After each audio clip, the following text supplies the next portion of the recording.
The moors surrounding Blackthorn Keep resembled a damp lung, mist rolling softly through gorse and granite. The castle's lanterns hung like orange stars upon the battlements, while the village of Dunlow nestled by its crooked river like sheep under a shepherd's cloak.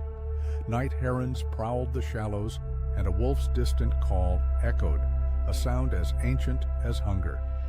The abbey bell tolled once, lifting door latches and causing every hearth flame to lean in unison, as if the valley anticipated news that it did not wish to hear. Sir Aldric of Lomere ascended the hill, rain soaking his beard, grief weighing on his surcoat. He had left behind border fires and ghosts, but their smoke lingered in his soul. Alongside him rode Elowen, his young squire, with thick braids and sharp eyes, while behind them walked Brother Maur, a monk from the abbey, pacing thoughtfully, his steps resembling a man counting prayers. Waiting in a brightly lit chamber, Queen Yseld watched the road with an intensity as though it were a pulse beneath the skin. The old king, Harrow of the Hearts, had passed the day before. Rumors swirled through Dunlow like wildfire, but tales twist to fit the teller's lips. Lord Carrow of the Eastern March had already flown his banner at the stone bridge, gathering hungry men. The lords were set to convene at midsummer to decide or contest a crown, and the realm felt like a bow-drawn taut. Aldric approached the queen. She stood by a brazier, smoke weaving through her hair, her composed facade shaken only by the nervous twisting of a ring under her thumb. A foreign bride turned devoted nurse, she uttered, "You came." Aldric knelt, feeling the floor shift under the weight of duty. "Tonight," she said, "we will open the old chapel beneath the keep. There is a thing there that may quiet both hall and field, if fate allows. Brother Maur has the key, and you, Aldric, shall stand guard against whatever stirs in ancient places." Half the valley's bones rested beneath Blackthorn. The oldest crypt predated even the castle, carved when the hill was a shrine. Legend held that there lay the Briar Crown, a circlet of silver thorns that drew sap from its wearer. If the blood ran bright, the thorns would bloom, heralding providence. If dark and foul, they would sink deeper, the land itself rejecting falsehood. They ventured at dusk. Elowen stayed at the rear, while Brother Maur shuffled forward, his key a spine of ancient wood, whispering a forgotten prayer.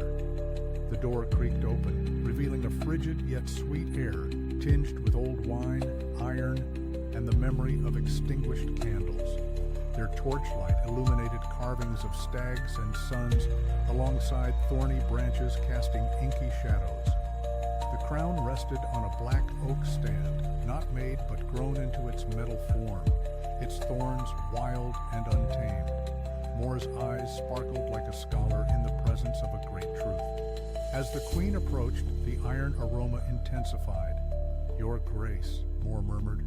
"Signs bind men faster than oaths, but they are hungry. They consume our hidden truths." "Be plain," Aldric demanded. "If rumors hold, if the king sought a release through potion, many will not see that as mercy," Maur whispered.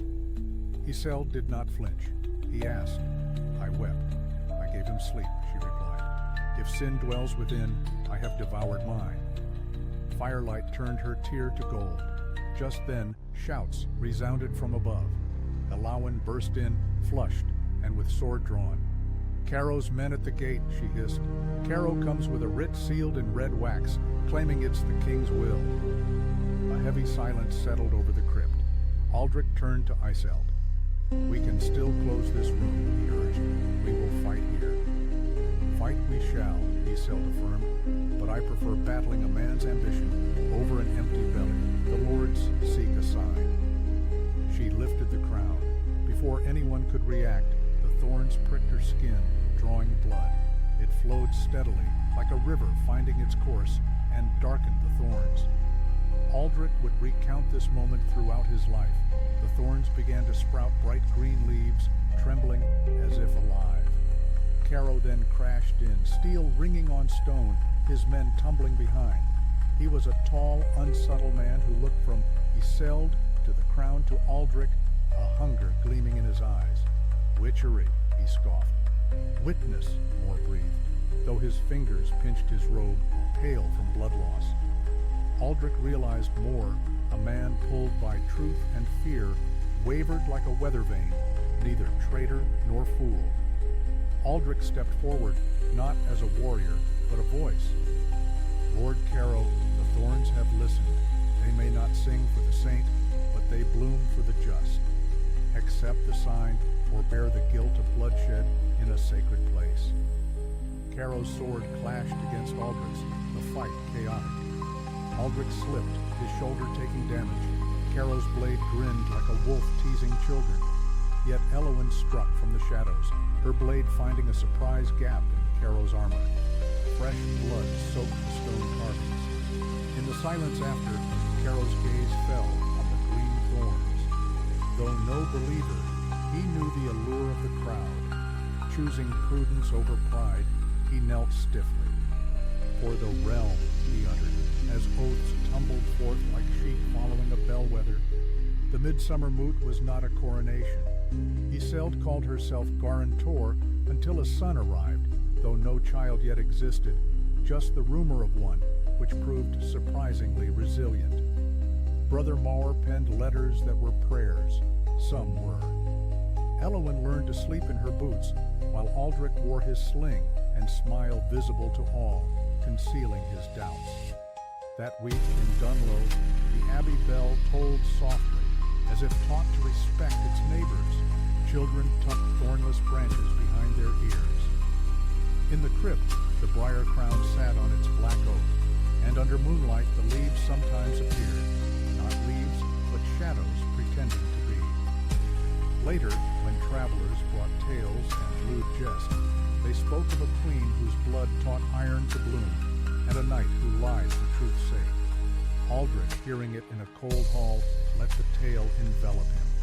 He chose to see the dangerous bloom as a blessing, preferring it over the red heather flowering on a battlefield. Was it a sign? Was mercy sin or sacrament? These queries lingered in Blackthorn's rafters long after the last wolf forgot the old king's scent. Yet the realm endured. That is not nothing. On damp nights, with guttering torches and a breathing Maur, whispers claimed the crown's leaves trembled from want, as if the land awaited the truth to be fully spoken.